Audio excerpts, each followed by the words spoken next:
Hey there, all you beautiful Texans. Welcome back to the James Show. It's News Talk 820 WBAP, now on FM at 93.3. Let's go. Let's just skip our way right into World War III. What do you say?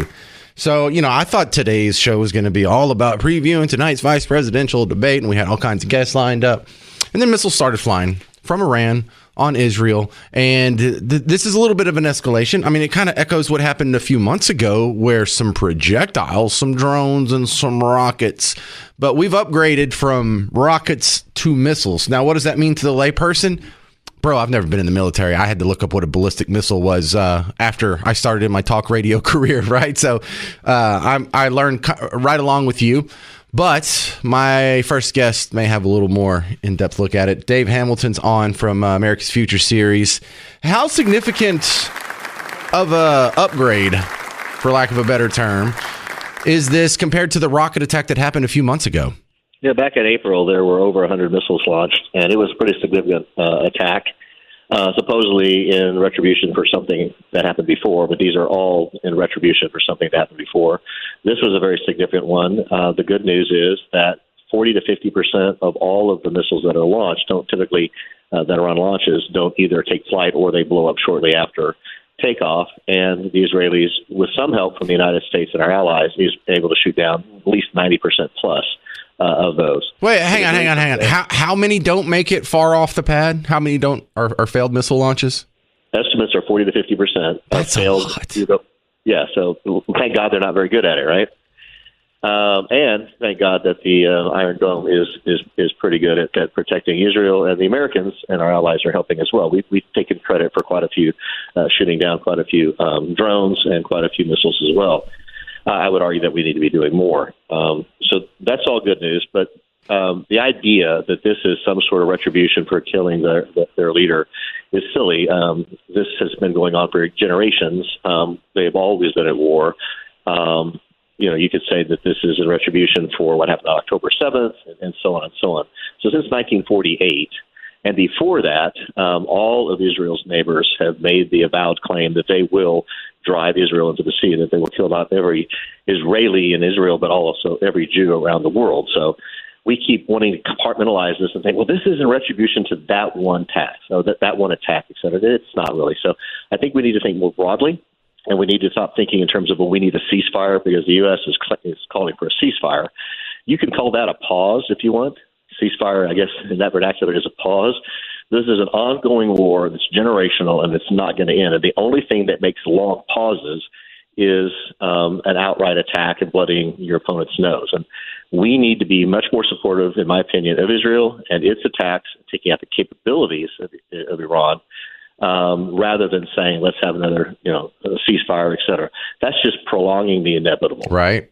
A big believer in that. Okay, so the guy that got assassinated, or I don't like to use that term if he's just like a regular war person, but let's use it, assassinated. He was the leader of Hezbollah, Hassan Nasrallah. Is it really that big of a deal, or is that just the predicate, the excuse for Iran to do something they wanted to do anyway? No, I think it's always a big deal when we can take out the head of the serpent if you can cut off the heads of the snake. And that's because that regime and their entire approach is to only care about the top people. So the top people with power and access to money, et cetera, really are the lifeblood of it. They always want to martyr others. They're able to talk young people with something to live for, et cetera, who are zealots into killing themselves and dying for the cause. These people like Nasrallah were not ever going to do that. So we have to take those out, and that is the one thing that makes them pay attention. You can kill 1 million Palestinians in Gaza, and they will consider that good. Martyring their own to make Israel look bad is the avowed strategy. That is the plan. But killing their leaders, that's a completely different story. Right. And the way you described that, I always felt like, I wasn't born over there, but if I was, I would still be too big of a brat to be one of these terrorists. They're like, hey, why don't you put on this suicide vest and go into pizza parlor? I'd be like, why don't you do it, Hassan? How come you're never wearing the vest? You can't talk 50-year-olds into that. No, but you can talk some young people into that, yeah. Okay, so escalation, does it stop here? Does Israel strike their nuclear targets? I know it's impossible to predict, but what can we expect? Yeah, I don't think they'll attack their nuclear plants, et cetera. They'll only attack those places where they're enriching uranium. They did that through the Stuxnet program, the cyber attack, which America theoretically helped with as well. And if you haven't checked it out, Googling Stuxnet is a fascinating read. That was when they just spun them until he burnt up or whatever? Yeah. Through a very convoluted set of malware, they were able to implant instructions that told the centrifuges to spin out of control, and those are very expensive, and that stopped that capability. They have to do things like that, and you may have to blow them up. You can't always use software to do that. And I can see them doing that. I can see them continuing to attack their senior leaders. I can see them, more economic sanctions and things like that, blocking the Suez and other things like that. Those are the kinds of things that they could do to hurt them financially. It doesn't always have to be kinetic. But right now, the thing that seems to get the Iranians' attention the most is killing Hezbollah and the Hamas leaders. All right, we'll continue talking about this next. David Hamilton, tell them where they can find more of your work outside of WBAP. We had a great event. Were you able to come to it last week? I didn't see it. America's Future Series. No, I did not. So, well, I'll get you next time. But just check out americasfutureseries.com. We put on events that raise money for worthy military causes, et cetera. Had a great event with General Petraeus and Ross Perot and a whole bunch of folks last week, and we'll have more soon. All right. Well, thank you very much, David Hamilton. Check him out online, America's Future Series. Now, I have some serious questions for you. Not David, you, the guy listening.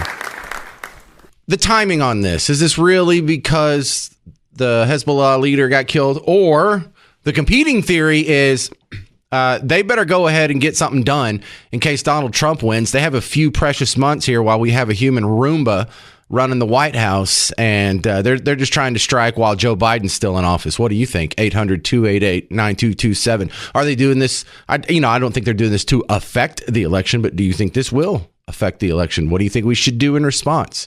A lot of questions. The discussion will continue next. 800-288-9227. 800-288-9227. Coming up next, you're going to hear National Security Advisor Jake Sullivan. He gave a press conference like 9 minutes before the show started, and I have some audio from that as well. Stay put. It's The James Show. News Talk 820 WBAP, now on FM at 93.3. Hey there. Welcome to World War III. This is The James Show. News Talk 820 WBAP, now on FM at 93.3. Yeah, I'm exaggerating a little bit, but this is how it starts. You remember World War I started with what? Archduke Franz Ferdinand being assassinated in Sarajevo. You don't even know what country that dude's from, do you? You don't even know why that's important. I don't even know, and I had to look it up before. No, I'm just pretending to be dumb. But these are the dominoes that start. Nobody knew when that assassination happened that within a year, most of the European continent would be at war with each other, and then have some fun friends from overseas jumping in on it. Now, I'm not saying this is the catalyst, but this is an escalation. Sounds a lot like what happened in April, except we're using bigger missiles. We're using ballistic missiles, which, if you're wondering, what does that matter? Missile versus a rocket versus a ballistic missile versus a cruise missile. It's not really that big of an importance, other than, we're talking about ranges here. Ballistic missiles put themselves on a trajectory, and then they run out of fuel, and then they just follow their arc. And if they're aimed properly, you can make them go long distances, and they don't have to be using fuel the entire time. They can go really far by traveling in that arc, by just chunking themselves. Cruise missiles fly like an airplane, and they have their jets on all the way until they hit their target. So that's all it means. I don't know if they're just throwing that in there to make it sound scary. They didn't shoot missiles at them. It wasn't just missiles, everybody. It was ballistic missiles. No. We don't know enough about military stuff to find that incredibly scary. The scary part is there's about 200 of them been intercepted so far. And this is we're told this is in retaliation for the Israelis killing Hassan Nasrallah. He was the leader of Hezbollah up in Lebanon. And so tit, tat, tit, tat, tit, tat, tit, tat, tit. So when we have the tit for tat going up, up, up, up, up, where does it stop? Because now the expectation is, what's Israel going to do in return? Are they going to do a bigger strike back? And then if they do a bigger strike back, what's Iran going to do? Are they going to do a bigger strike back? So we don't know where this is going to end, when someone's going to finally have enough or decide that that's not in their best interest. But what I can give you is the official story just came down 9 minutes before the James Show started. Jake Sullivan is the National Security Advisor. He stepped out and he spoke for, what is this, like just 6 minutes here. He gave a little opening and then took some questions. And really, this is actually pretty solid information. Notice KJP, Karine Jean-Pierre, wasn't given the task of giving out information this important. Kamala Harris was nowhere to be found. Joe Biden, nowhere to be found. But here's Jake Sullivan. Today, Iran launched nearly 200 ballistic missiles towards targets in Israel. The United States military coordinated closely with the Israeli Defense Forces to help defend Israel against this attack. U.S. naval destroyers joined Israeli air defense units in firing interceptors to shoot down inbound missiles. President Biden and Vice President Harris monitored the attack and the response from the White House Situation Room. Sure they did. Joined in person and remotely by their national security team. We are still working with the IDF and the authorities in Israel to assess the impact of the attack. But at this time, and I stress at this time, we do not know of any deaths in Israel. We are tracking the reported death of a Palestinian civilian in Jericho in the West Bank. We do not know of any damage to aircraft or strategic military assets in Israel. So it seems kind of unlikely that Iran could launch 200 missiles. And even if what David Hamilton said, my guess in the previous segment, is true, 40-50% of them didn't actually make their flight. Okay, so we have about 100 that fired and worked properly, and none of them made it. I mean, I guess that's possible, but wow, what an airtight defense. And if we have an airtight defense that well, didn't they learn that lesson in April? And if they did, then what are they doing this for? Is this just a show of force? Are they just pretending to take a swing at Israel in the U.S. so they don't look weak in the face of the leader of Hezbollah being assassinated on Friday? I don't have the answers. I'm asking you. 800-288-9227. 800-288-9227. You know, this is really suspicious that all this is flaring up right before an election. And I don't think they're trying to influence the election. I think they're just trying to get as much done as they can while Biden is still in office. I mean, have you seen this guy do his press conferences lately? Have you seen? I mean, we were making fun of his speech. And it's so bad that now Saturday Night Live's actually making fun of him. Well, if Saturday Night Live's making fun of him, they're seeing that kind of stuff in more than just America. So here's another question. Do you think Joe Biden is really up to the task of trying to steer this aggression away from World War III? 800-288-9227. 800-288-9227. Jake Sullivan said that there has been no official evacuation orders coming from government assets, but they have encouraged U.S. citizens in Lebanon to leave by their own commercial means. And then he was asked about retaliations. I'll play this one for you. Thanks, Jake.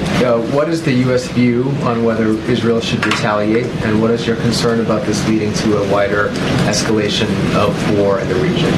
We've had some initial discussions with the Israelis in the aftermath of this at the military level and also at the White House to Prime Minister's office level. We'll continue those conversations in the hours ahead. I'm not going to prejudge or get ahead of anything. We want to have some deep consultations with the Israelis, and I'll have more to report to you after we get... All right, he's got nothing, okay?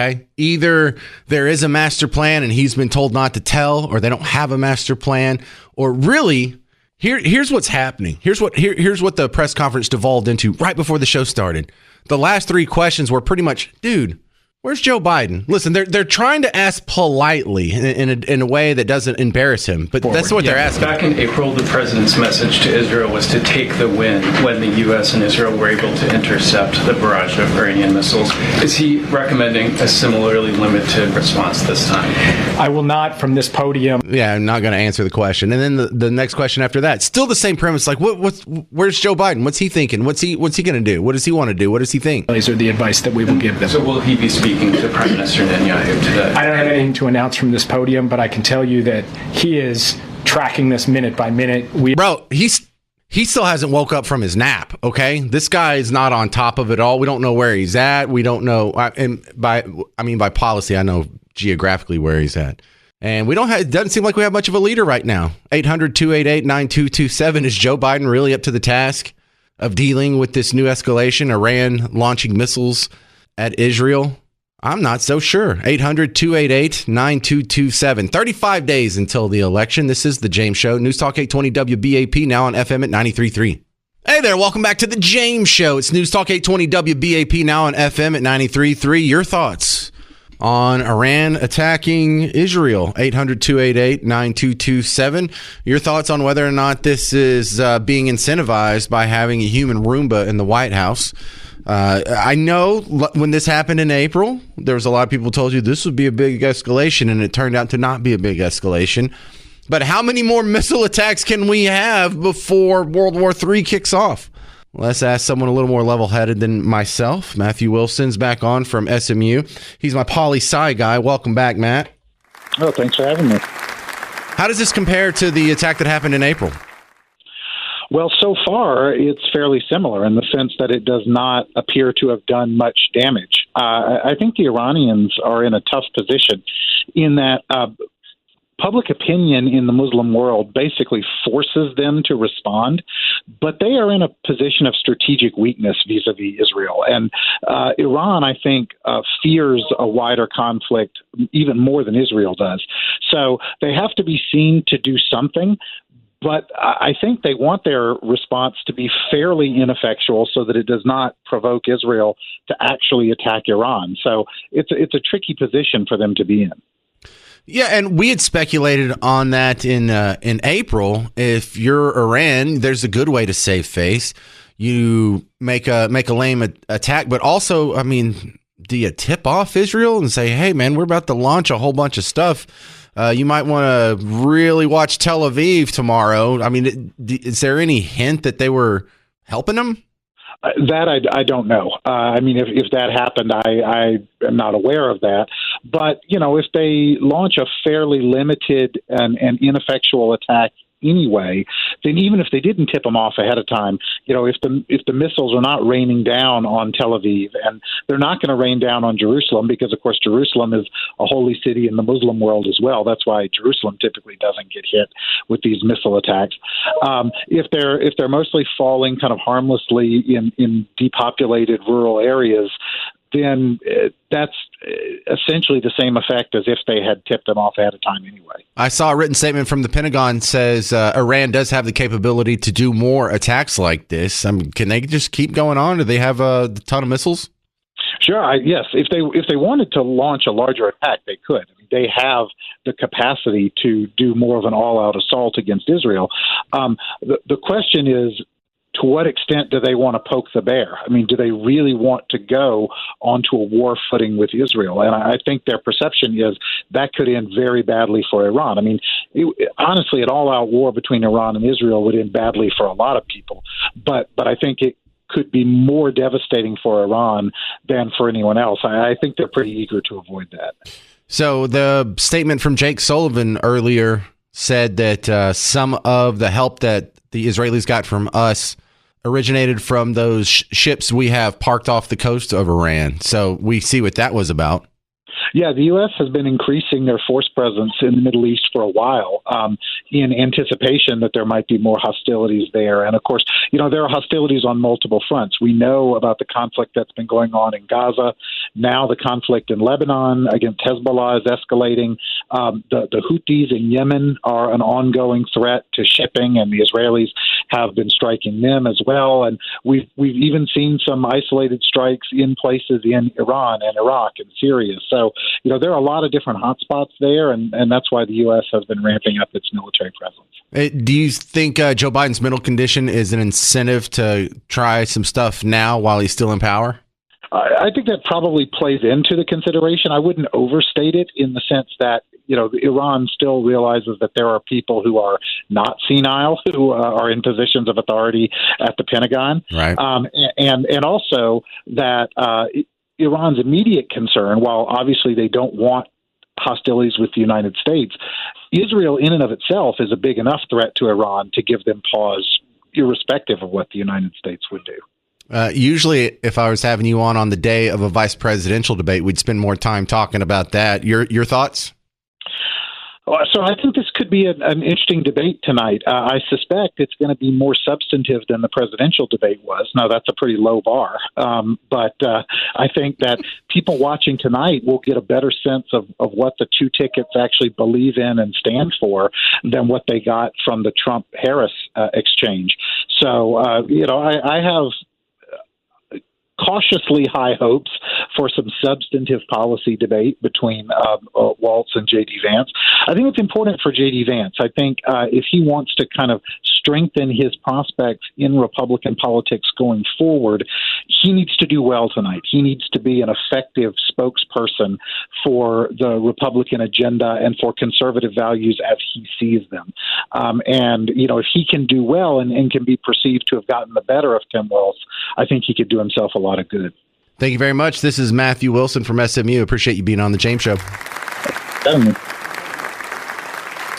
Now I'm asking you, is Joe Biden really up to the task here of dealing with this Iranian escalation? Is he incentivizing it? Are you worried at all that we have a dementia patient with his finger on the big red button? 800-288-9227, 800-288-9227. We'll answer that next on The James Show. News Talk 820 WBAP, now on FM at 93.3. Well, it's never a dull day in WBAP. We on the precipice of World War III. I'm supposed to be previewing the vice presidential debate, but we have a bigger story than that popping off. Iran does another mass missile strike. These are ballistic missiles. This is an escalation compared to similar story that you and I were talking about in April, where Iran was launching some projectiles, rockets, drones, a few missiles thrown in there. This one has the same effect. Oddly similar. The more we talk about it, the more similarities we have. Let's review. It's about 200, which seems to be like, 200 didn't work last time. Why would we do 200 again? Is it just a show? Is it just sort of a whatever the opposite of a virtue signal is? Hey, everybody, we're so mad and evil. So that's similar. The United States helped Israel shoot down the missiles. About half of them didn't work. None of them have resulted in fatalities that we've seen on the Israeli side. There was a malfunctioning missile that may have killed a Palestinian. And the joint effort is another act of war that we're all just kind of tolerating and just whistling past the graveyard here.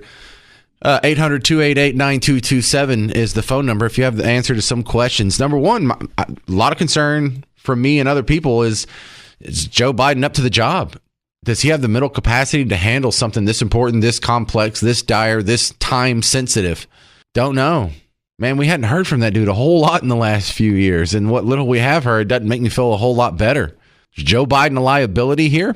Because there's an argument to be made, even if you're on the other side of the planet and you see this guy just walking around bumping into walls, you still know that there's generals and other military leaders who aren't in like the third stages of dementia that can also react and slap you in the face. Are they doing this because Joe Biden's in office and they want to go ahead and get some stuff done before he leaves? Because don't you find it interesting that when Iran puts together a crew, they put together their little A-team. We're going to put together this group of special forces and we're going to go assassinate a presidential candidate. Were they trying to assassinate Joe Biden? No. No, they weren't. Were they trying to assassinate Kamala Harris? No, they don't. They don't mind if Joe Biden's president. They don't mind if Kamala Harris is president. They mind if who's president? Trump. They mind. That's a problem for Iran. So you put these two pieces of information together and, oh my goodness, maybe Iran's doing this because clearly they don't like Trump. Clearly they're scared of Trump. And I'm not saying that they're trying to affect the election or think this will help, because this will probably help Trump. And this won't end up working out good for Iran. But there's just so many questions. Joe Biden's nowhere to be found. He'll send out Karine Jean-Pierre. He sent out Jake Sullivan. But, I mean, he's over on the beach with his hair looking like Linus from Peanuts with his mouth open. Just he has no clue. He didn't know what's going on. I'd just like to also point out that, again, for another time, when Joe Biden was asked, what's your warning to the Iranians? What do you want to say to them in order for them to behave against Israel? Let me say again, to any country, any organization, anyone thinking of taking advantage of this situation, I have one word: don't. Well, they just did. They did it again. And history did not start in April. It didn't start when Human Roomba said that. We can go back. Well, there's really nothing to do in the Trump administration with Iran. They actually laid low and were pretty well behaved, except for getting Soleimani killed from one little rocket strike. But before that, Barack Obama struck a deal. Remember the Iranian deal, the Iran deal? We'll let you have a nuclear program if you do these other things. I'm hearing a lot of talking points being repeated about this is a bad deal. This is a historically bad deal. Your microphone's a bad deal. You hear that hum in his mic? This will threaten Israel and threaten the world and threaten the United States. I mean, there's been a lot of that. What I haven't heard is, what is your preferred alternative? If 99% of the world community and the majority of nuclear experts look at this thing and they say, this will prevent Iran from getting a nuclear bomb, and you are arguing either that it does not, or that even if it does, it's temporary, or that because they're going to get a windfall of their accounts being unfrozen, that they'll cause more problems. Isn't that exactly what happened? That was Barack Obama, July 15th, 2015. What just happened twice this year? Causing problems. Not only was he wrong, he's basically everything he told you wasn't going to happen, happened.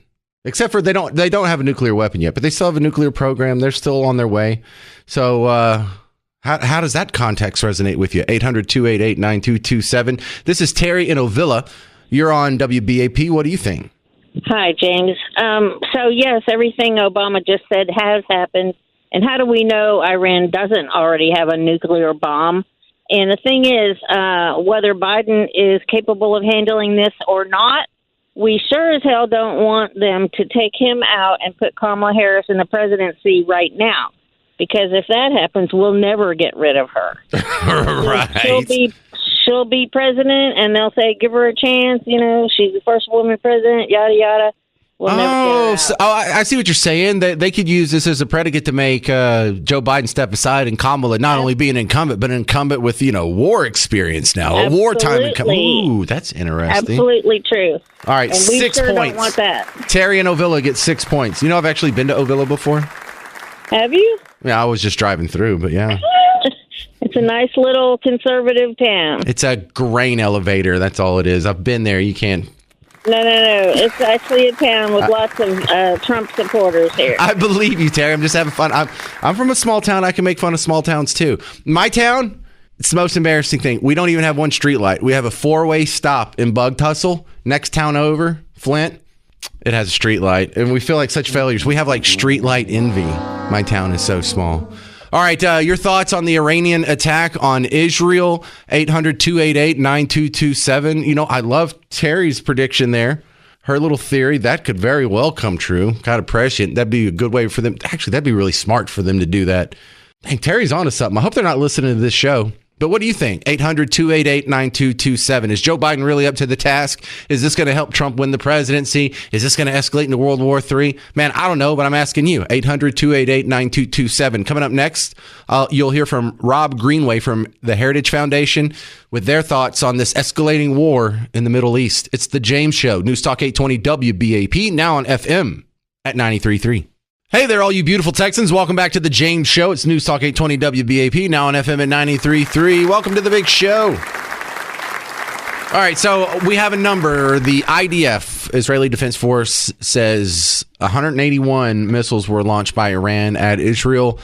And so far, no casualties. I'm going to ask you the same question I'm asking my next guest, Rob Greenway from the Heritage Foundation. In the light of all this, just for a little bit of context, Iran has been nothing but a pain in the butt since 1979. Are they going to overthrow the Ayatollahs, or are we going to have to, will we have to? Rob Greenway, Heritage Foundation. Let's start with that question. I mean, forget about the immediate escalation. I'm trying to put this in like a 50-year context here. If they don't stop this, they just keep agitating until they're going to get their butts kicked, is what I see. Yeah, that's probably the simplest formulation, and I think that's right. I mean, in the end of the day, we've sort of vacillated between trying to contain the threat of Iran and manage the threat that they comprise, but it gets harder and harder each year. And as they get access to resources, they convert that into a greater threat. And now they're at nuclear threshold, and you can't ignore, you can't contain effectively a nuclear-armed Iran. And so if we think they're going to be any more responsible with a nuclear weapon than they are with their ballistic missiles and drones, we're gravely mistaken. I think it's beyond Israel's capacity to do it. Whether or not the U.S. does it certainly is an open question, not under the current administration, which has determined that the best course is to provide them unlimited access to resources and appeasement, which has been an absolute disaster. Well, they say this is in retaliation for the leader of Hezbollah getting killed on Friday, but I'm super skeptical about the timing of any of these things when we have an election in 35 days. Do you think that plays into it at all? Well, I think that more plays into the U.S. administration's position, which they're exploiting, right? They judge that the White House will not and has not deterred them in any way, has not imposed costs on any action, whether it's attacking us, whether it's our ships, our service members, our bases and infrastructure in the region, let alone our partners and allies, including Israel. And so I think their calculation is they have an open window. They did this in April, and they just upped the ante in the most recent attack in the last 24 hours. They judge that Washington not only won't respond, but if anything, they'll constrain Israel, and that's exactly what's happening. It's absolutely outrageous. Well, I remember John Bolton telling us in like 2009 and 2010, like Iran is 9 months away from having a nuclear bomb.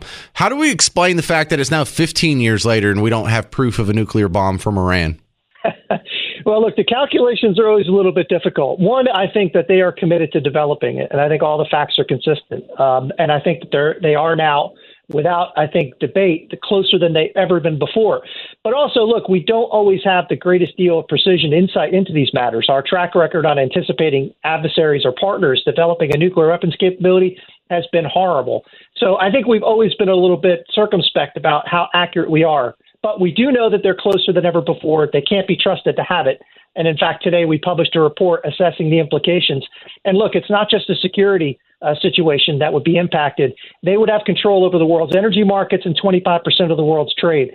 We're already feeling the impact of disrupted world trade because of the attacks against ships in the Red Sea. This would be amplified to a much higher degree, and the cost would be imposed on Americans just like it would everyone else. All right, I know you can't see me right now, but I just put on my tinfoil hat, and make fun of me if you will, but I wouldn't be surprised to learn, because the Iranian people, or more specifically the Persians, I mean, they're no dummies. They're responsible for so many advancements, from they invented algebra all the way to eBay, right? So how could they not make a nuclear bomb with a 15-year run at it with all of modern technology? But we could do it in the 40s in 4 years, and we didn't even have a speak and spell. We didn't have a 56K modem. We didn't have a flip phone. We didn't have nothing. I think, and here's my theory, Rob, there are just some amazing scientists in there that are blocking this from the inside because they don't like the Ayatollahs and they're just saving the world. Is that too crazy? Well, I don't know. I would give you three reasons. First is they haven't been left alone, right? There's been active attempts that have ebbed and flowed over the years to disrupt their program. Number two, it is not as easy as we made it seem in the 40s. And so that's why it hasn't been replicated more broadly. And then number three, look, they understand that there are consequences associated with the decision to finally pursue the capacity. And I think they judge that the safest bet for them is to develop and test a weapon while they have the opportunity, while the U.S. administration is ignoring them and allowing them, and in fact paying them to do it by providing them unenforced sanctions, and second, while Israel is occupied elsewhere. So I suspect that we're at a much closer point in time than we've ever been before. And again, the consequences are unacceptable. You see, I don't think that can be correct, because there was a Iran deal that Obama made in 2015 that so we don't have to worry about Iran being nuclear anymore. That didn't work. No, it did not. They were allowed to retain virtually all the capacity that's been put back online and is now in operation. And as we all know now, they've got over 7,000 operational centrifuges and enriching over 60%. They just launched a satellite into space with a baby ICBM just 2 weeks ago, and two sites associated with weaponization development, the Ahmad program in the 90s, were just reported publicly as being reactivated. So we know they're on the march. And time is running out. All right. How much time that is, no one knows with certainty. Well, sleep tight, Americans. That's Rob Greenway with your optimistic sunshine look on the future. Thank you very much over at the Heritage Foundation, Rob. Anytime. Thanks for having me. All right. Now, I'm going to ask you some of the same questions. 800-288-9227. Number one, let's just forget about this week. Iran has been a pain in your backside since 1979. Are we going to have to overthrow the Ayatollahs, or eventually will the Iranians do it? Because the other option is to just let them keep sparking bombs at us until World War III starts. And I don't think that's a good idea either. 800-288-9227. Now, is there going to be an escalation after this, or is this going to be dropped like that other lame missile attack that they tried in April? And is there any sort of political connection? Are they doing this? Are they lashing out, trying to get in some free licks while Biden's still in office? Is this just another reason to vote for Trump over Kamala? All these questions are on the board because we don't have answers yet. 800-288-9227. 800-288-9227. We're dancing through the minefield of World War III. Coming up next on The James Show. News Talk 820 WBAP, now on FM at 93.3. Welcome to The James Show. News Talk 820 WBAP, now on FM at 93.3. The phone number, if you want to be a part of the show, 800-288-9227. Your thoughts on the Iranian attack on Israel. Look, we can go ahead and start weaving in some of the other big stories of the day, because we're going to start talking about the vice presidential debate coming up. But also, there's a huge hurricane that just whipped our neighbors, and there's a whole lot of relief back and forth. And I believe Joe Biden is giving a statement. Is this about the Iranian attack on Israel? Let me see here. Go. Now for the Magoo survival plan. First, build a shelter against the elements. Oh, Jehoshaphat, what luck! Battered Hulk that can salvage enough material to build a primitive hut. You know, I think that might have been someone besides Joe Biden. It took me about 10 seconds to recognize that wasn't Joe Biden. Oh, I hit the wrong button. Here it is. Here's his statements live. Between the United States and Israel to anticipate and defend against the brazen attack we expected. Make no mistake, the United States is fully supportive of Israel. Say fully again. I've spent the morning and part of the afternoon in the Situation Room, and meeting with my whole national security team. Playing Connect 4. Consulting with the Israelis indirectly because in terms of their impact on us. And the national security team has been, as I said, in constant contact with Israeli officials and their counterparts, and is going to continue to be brought to me throughout the day. We still have to share updates and when we get them, and we will do that. And now I want to turn to what we're going to be talking about today, the damage done by this horrible hurricane. All right, let's hit pause here. My top priority. Let me do the setting for you. He's not at a podium. He's sitting down at a desk, and there's chairs on either side of him with people in them. And he is looking down at the table, just straight up reading the statement. So it's not a teleprompter situation, but he's going to keep going here. And it looks like he's going to take some questions in just a minute. But he had a brief opener about the Iranian attack on Israel. And then he's sticking with Hurricane Helene remarks after that. And that seems to be the main topic going forward from here. But that just happened a couple minutes ago. Does that make you feel better? This is going to be the captain at the front of the ship for World War III? Really? This is the guy? I mean, how would you feel if, like, you were watching the Brad Pitt movie Troy, and when they call for Achilles, you know, the soldier's part, and out comes some guy that's just kind of staggering like Joe Biden? Like, this is our hero? This is the guy that's going to lead us to victory? He's going to rally the troops? This guy that has to be in bed by 4 o'clock every day? Guy, his hair looks like Linus. He probably sleeps with a security blanket. I mean, just hearing him speak almost encourages more attacks. Hey, we might as well get in some more free licks while Mr. Magoo's still in office. But the history on this is not very good. Do you remember what it was like under Obama, what Iran was doing? Now, I can't play you what Iran was doing under Trump because they didn't do anything. They had one strike against us. Trump killed Soleimani in an airstrike, and then they just shut up for the rest of his term. But they've been doing all kinds of acting up now. And remember, under Obama, they had our sailors and they were making them apologize. It was just like a humiliating thing. This was from January 2016. It was a mistake. That was our fault. And we apologize for our mistake. The Iranian behavior was fantastic while we were here. We thank you very much for your hospitality and your assistance. Yeah, that's what we need. Have our active servicemen, our Navy sailors, groveling on video, talking about how great the Iranians are. That was embarrassing. That's what the Iranians were doing under the previous Democrat. Now you see what they're doing under this one. And I don't think they give a rip too much who wins in November, but they do have somewhat of a preference, seeing as how when they assemble the assassination squads, they don't point them at Joe Biden, the guy who's in power right now. They don't point them at Kamala Harris. Who were the Iranians trying to assassinate? We just had to have a couple shows about it 2 weeks ago. Oh, yeah, that's right. Donald Trump. Apparently, they don't like him. So, in that estimation, that's pretty good incentive to vote for Donald Trump. Now, this is what Trump was saying in 2016 about Iran misbehaving with our sailors. And by the way, with Iran, when they circle our beautiful destroyers with their little boats and they make gestures at our people that they shouldn't be allowed to make, they will be shot out of the water. Yeah, you do that to me, you'll be shot out of the water. Crowd kind of likes that, don't they?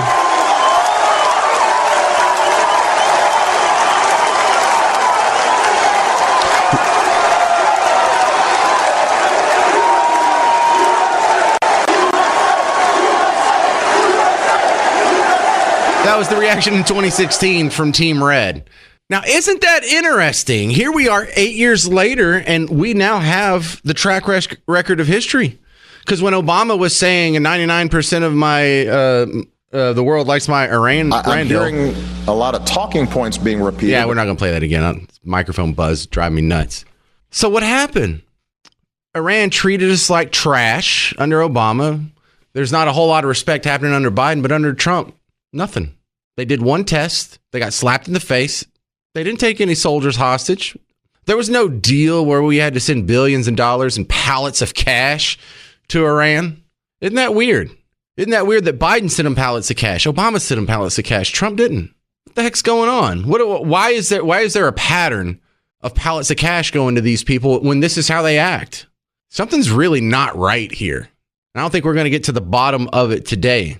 But I wish we would do this little exercise more where we go back and people make predictions. I'm going to make this deal with Iran and it's going to work out great and we'll have them under control and then they'll stop acting out. Well, did they? No, they didn't. So I guess your Iran deal didn't work in 2015, 2016, whatever that was. Your ransom deal and you're being all magnanimous about getting the sailors back and sorry about invading your water there. That's more than a coincidence. That's more than a pattern now.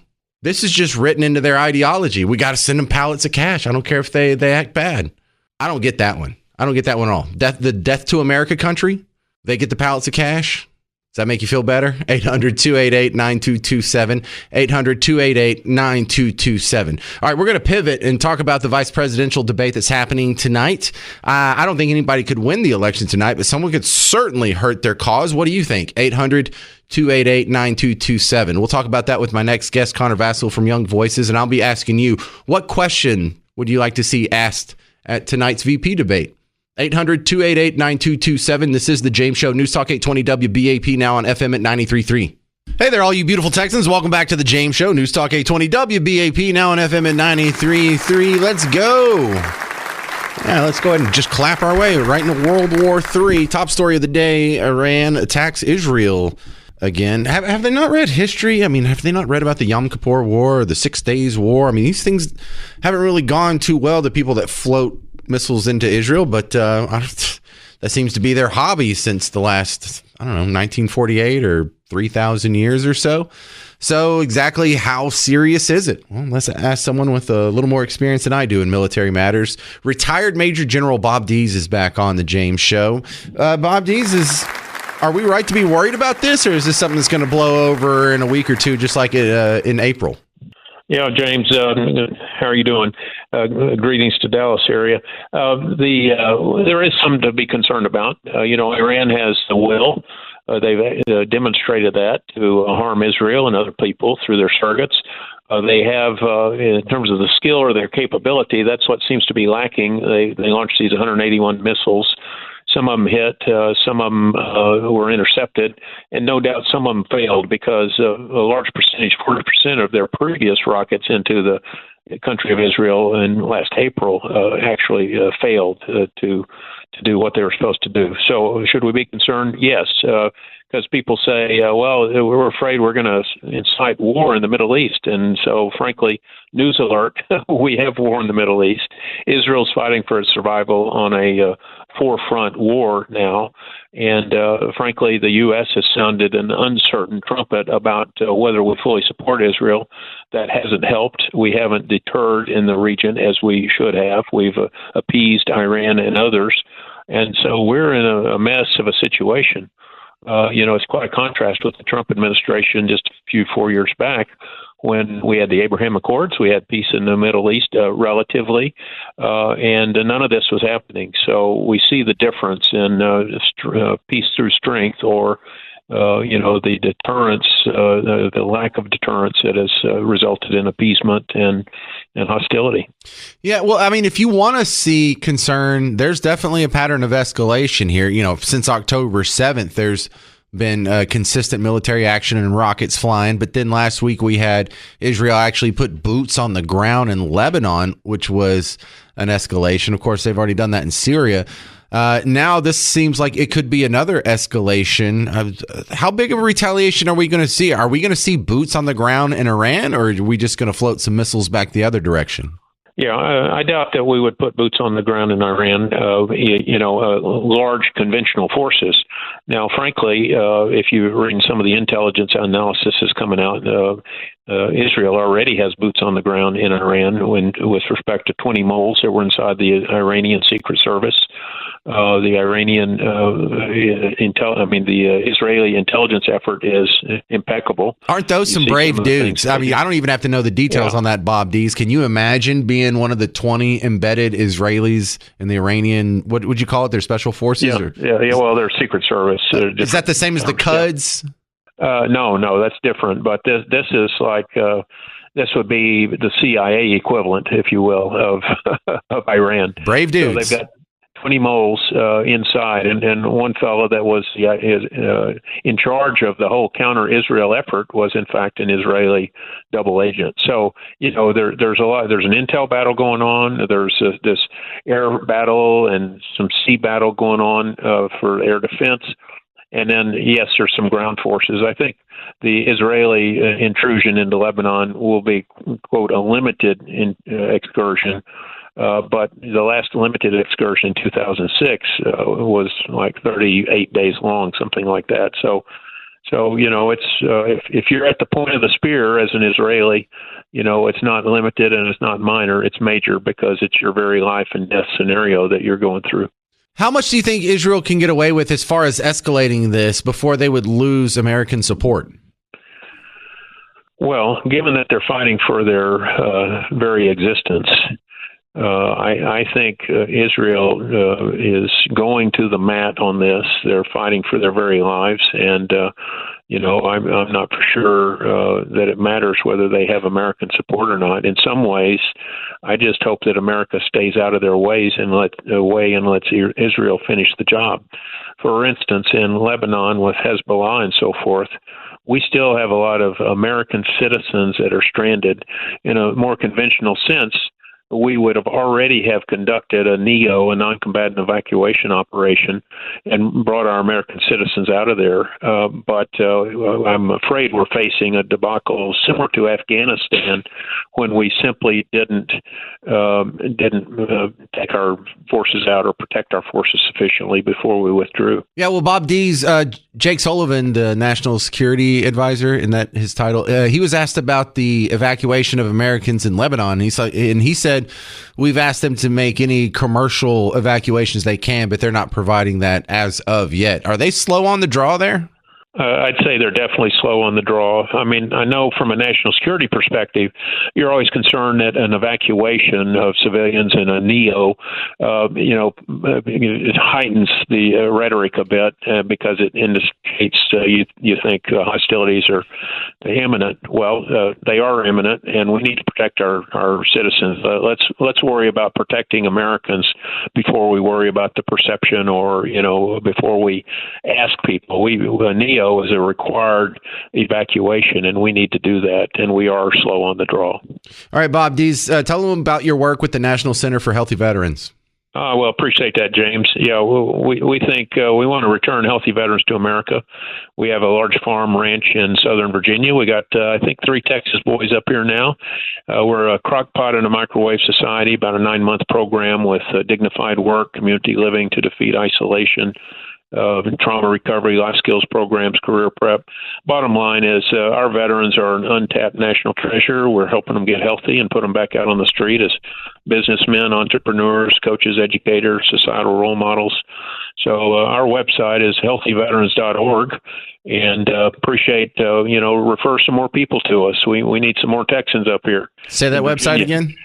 Healthyveterans.org. There you go. Retired Major General Bob Dees, thank you very much for your expertise on WBAP. You bet, James. Good to see you. I don't know what a NEO is. I've never done an evacuation. I have a hard enough time getting out of the football stadium after the game. All right, next up, questions. Are you cool with Israel invading Lebanon? Are you cool with Israel doing a big strike against Iran? Is there any level of escalation that can make you lose support for Israel? And that's going alongside our other question of what question would you like to see asked at tonight's VP debate? 800-288-9227. 800-288-9227. Your call's next on The James Show. News Talk 820 WBAP, now on FM at 93.3.